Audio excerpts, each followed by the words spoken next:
Electric വാഹനങ്ങളുടെ ഉൽപ്പാദന കേന്ദ്രമാകാനുള്ള തയ്യാറെടുപ്പിലാണ് ഇന്ത്യ. അതിനായി കൂടുതൽ നിക്ഷേപം രാജ്യത്തേക്ക് എത്തിക്കാനുള്ള നടപടികളും കേന്ദ്ര സർക്കാർ ആരംഭിച്ചിരുന്നു. ഇപ്പോഴത്തെ പുതിയ EV നയം പുറത്തിറക്കിയിരിക്കുകയാണ് ഇന്ത്യ. പക്ഷേ പ്രതീക്ഷിച്ച പോലെ ടെസ്ല ഇങ്ങോട്ട് വരാൻ സാധ്യതയില്ല എന്നും റിപ്പോർട്ടുകളുണ്ട്. എല്ലാ വിശദാംശങ്ങളും പരിശോധിക്കാം. സ്വാഗതം ഇൻഡെപ്തിലേക്ക്.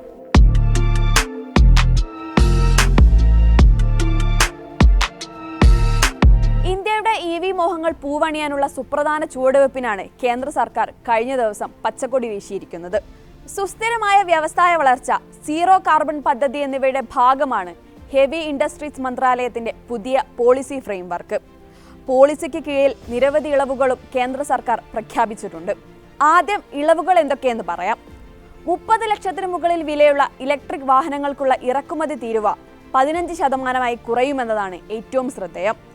70 മുതൽ 110% വരെ ഇറക്കുമതി തീരുവ ഉണ്ടായിരുന്നിടത്താണ് ഈ ഇളവ്. 5 വർഷത്തേക്ക് ലഭിക്കുന്ന ഈ ഇളവിലൂടെ പ്രതിവർഷം 8000 യൂണിറ്റ് വാഹനങ്ങൾ വരെ ഇറക്കുമതി ചെയ്യാനാകൂ എന്ന ഉപാധിയുമുണ്ട്. ഒരു കമ്പനിക്ക് 6484 കോടി രൂപ വരെ പരമാവധി ഇളവ് ലഭിക്കൂ എന്ന് മറ്റൊരു വ്യവസ്ഥ കൂടിയുണ്ട്. ഇനി ഇതെല്ലാം ലഭിക്കാൻ ആരാണ് അർഹർ എന്നുകൂടി പരിശോധിക്കാം. പോളിസി അനുസരിച്ച് EV നിർമ്മാതാക്കൾക്കായുള്ള ഒരു പോർട്ടൽ കേന്ദ്ര സർക്കാർ ആരംഭിച്ചിട്ടുണ്ട്. അത് പ്രവർത്തനം ആരംഭിച്ച് 120 ദിവസത്തേക്കായിരിക്കും ലഭ്യമാവുക.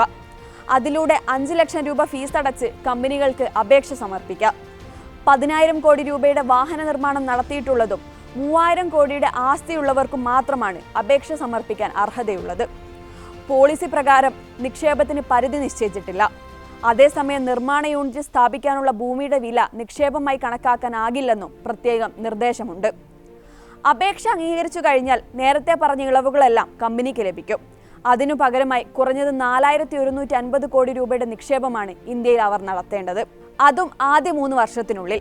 ആ സമയത്തിനുള്ളിൽ EV വാഹനങ്ങളുടെ നിർമ്മാണവും ആരംഭിക്കണം. കൂടാതെ ആദ്യ 3 വർഷം ആഭ്യന്തര മൂല്യവർദ്ധനവ് അഥവാ ഡൊമസ്റ്റിക് വാല്യൂ അഡീഷൻ 25%ലേക്കും 5 വർഷത്തിനുള്ളിൽ 50%ലേക്കും എത്തിക്കണമെന്നും പോളിസി ആവശ്യപ്പെടുന്നുണ്ട്. പുതിയ പോളിസി മേക്ക് ഇൻ ഇന്ത്യ പദ്ധതിയെയും ആഗോളതലത്തിൽ ഓട്ടോമൊബൈൽ ഉൽപ്പാദനത്തിലെ ഇന്ത്യയുടെ സ്ഥാനത്തെയും മെച്ചപ്പെടുത്താൻ സഹായിക്കുമെന്നാണ് ഹെവി ഇൻഡസ്ട്രീസ് വകുപ്പ് മന്ത്രി HD കുമാരസ്വാമി പ്രതികരിച്ചത്. ഇനി സവിശേഷമായ മറ്റൊരു കാര്യം കൂടി സൂചിപ്പിക്കാം. അത് ഇലോൺ മസ്കിന്റെ ഉടമസ്ഥതയിലുള്ള ടെസ്ലയുടെ വരവുമായി ബന്ധപ്പെട്ടതാണ്. ഇന്ത്യയിൽ ടെസ്ലയ്ക്ക് നിർമ്മാണ യൂണിറ്റ് ആരംഭിക്കാൻ താല്പര്യമില്ല എന്നാണ് കേന്ദ്രമന്ത്രി തന്നെ വെളിപ്പെടുത്തിയിരിക്കുന്നത്. നിർമ്മാണ യൂണിറ്റ് നിക്ഷേപത്തിന് തയ്യാറാകാത്തത് കൊണ്ട് തന്നെ ഇറക്കുമതി തീരുവയിൽ അവർക്ക് ഇളവും ലഭിക്കില്ല. അതായത് ടെസ്ല ഇന്ത്യയിലേക്കില്ല എന്ന് ചുരുക്കം. ഇന്ത്യയിൽ നിർമ്മാണ യൂണിറ്റ് സ്ഥാപിക്കുന്നത് അമേരിക്കയോട് ചെയ്യുന്ന നീതികേടാണെന്ന് നേരത്തെ അമേരിക്കൻ പ്രസിഡന്റ് മസ്കിനോട് പറഞ്ഞതായി റിപ്പോർട്ടുകളും പുറത്തു വന്നിരുന്നു. അതിനുശേഷവും അമേരിക്കൻ സന്ദർശനത്തിൽ പ്രധാനമന്ത്രി നരേന്ദ്രമോദി ഇലോൺ മസ്കും കുടുംബവുമായി കൂടിക്കാഴ്ച നടത്തിയിരുന്നു.